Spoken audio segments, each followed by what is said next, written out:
Toronto Vacant Home Tax. What it is, what it's for, and how it works. Let's break this down clearly. What is it for?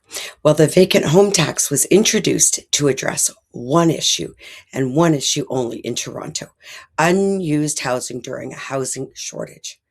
Toronto has a structural supply problem.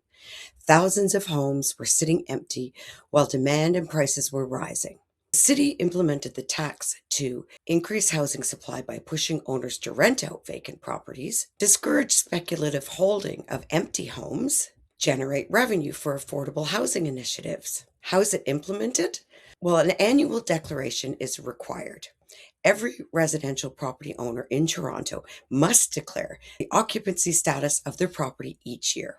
If you don't declare, you can be deemed vacant by default and, as a result, taxed. So what counts as vacant? A property is considered vacant if it was not the principal residence of the owner or tenant, and it was unoccupied for more than 6 months in the calendar year. And what is the tax rate? 3% for the 2024 taxation year. Potential increases have been discussed for future years as well.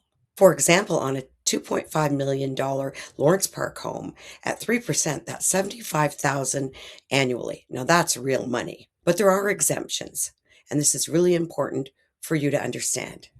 The tax does not apply if the vacancy is due to the death of a registered owner, major renovations with permits, medical care or long-term care stay, a court order, a transfer of ownership, new construction inventory under certain conditions.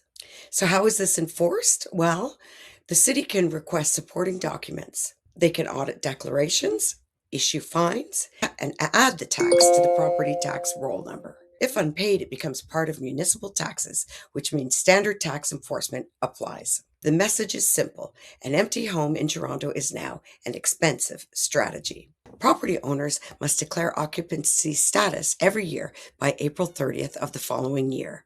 So for example, the 2025 occupancy status needs to be declared by April 30th, 2026. And if you do not declare, the property can be deemed vacant and hence taxed. And when is the tax due? If your property is deemed vacant, the vacant home tax is typically billed in the fall of the same year. It's added to your final property tax bill. If you'd like to learn more, please reach out.